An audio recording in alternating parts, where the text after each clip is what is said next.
જય માતાજી મિત્રો. મિત્રો, એક પ્રશ્ન પૂછું? શું ક્યારે પણ તમે કોઈ મજૂર કે ભાઈ બહેનોને જોયા છે જે આખો દિવસ પરસેવો પાડીને કામ કરે છે પણ સાંજ પડે ત્યારે ભાડાનું ઘર શોધવા પરેશાન થાય છે? અથવા તો કોઈ વિદ્યાર્થીને કે જે અભ્યાસ માટે શહેરમાં આવે છે પણ ભાડાના રૂમ માટે જ દિવસો સુધી ધક્કા ખાય છે? મિત્રો, આવી સમસ્યાઓને હલ કરવા માટે સરકાર લઈને આવી છે એક સુંદર યોજના, એફોર્ડેબલ રેન્ટલ હાઉસિંગ કોમ્પ્લેક્સ, જેને ARHCS પણ કહેવામાં આવે છે. આ માત્ર યોજના નથી, આ છે શહેરમાં ગરીબો માટે આશાનું ઘર.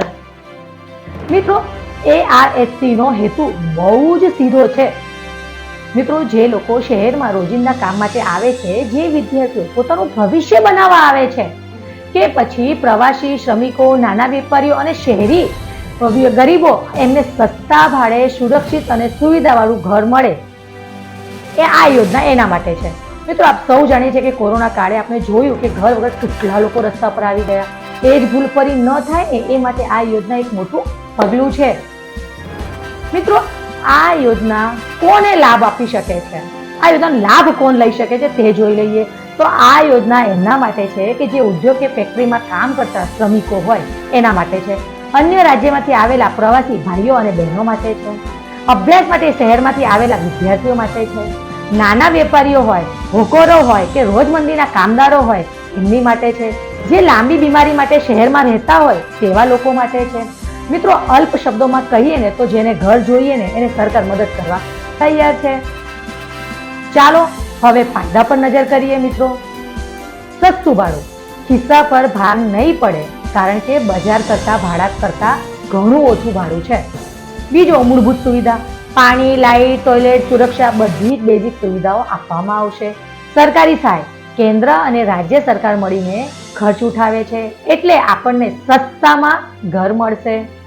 ચોથું, ગુણવત્તાવાળું બાંધકામ, ઘર મજબૂત, સાફ સુથરું અને ટકાઉ બને છે. મિત્રો, રોજગારીની તકો ઊભી થશે. કોમ્પ્લેક્સ બનાવવાથી લોકો માટે રોજગાર પણ ઊભો થાય છે. હા મિત્રો, આ યોજના એવી કે ઘરના દરવાજા સાથે રોજગારના દરવાજા પણ ખોલે છે. મિત્રો, સરકારના જૂના સરકારી આવાસોને સુધારે છે, નવો કોમ્પ્લેક્સ બનાવે છે અને તેમાં ખાનગી કંપનીઓ અને NGO પણ જોડાય છે. સરકાર એમને ટેક્સ અને લાભ આપે છે જેથી વધુ લોકો આ પ્રોજેક્ટમાં જોડાય. એટલે કે સરકાર, ખાનગી ક્ષેત્રે અને લોકો ત્રણેય સાથે મળીને શહેરને સસ્તું ઘર અપાવે છે.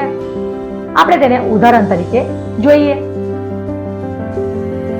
कच्ची झुग्गी में रहते थे, वहाँ बहुत दिक्कतें थी, बहुत गंदगी थी. अपनों से ज़्यादा बच्चों की हालत पे तरस आता. फैमिली आराम से अंदर लैटरिन, बाथरूम, किचन, जो भी टॉयलेट वगैरह अंदर बढ़िया सेफ्टी से बनाए गए हैं, बहुत बढ़िया हैं.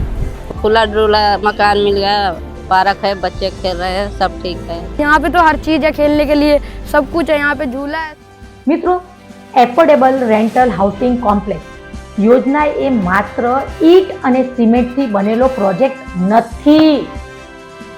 આ તો છે ગરીબ માટેનો આશ્રય, મજૂર માટેનો માન અને વિદ્યાર્થી માટેનું સપનું. ચાલો આ માહિતી વધુમાં વધુ લોકો સુધી પહોંચાડીએ. વિડીયો ગમ્યો હોય તો લાઈક કરો, શેર કરો અને ચેનલને સબસ્ક્રાઇબ કરવાનું ભૂલશો નહીં. ફરી મળીએ નવી માહિતી સાથે. ધન્યવાદ.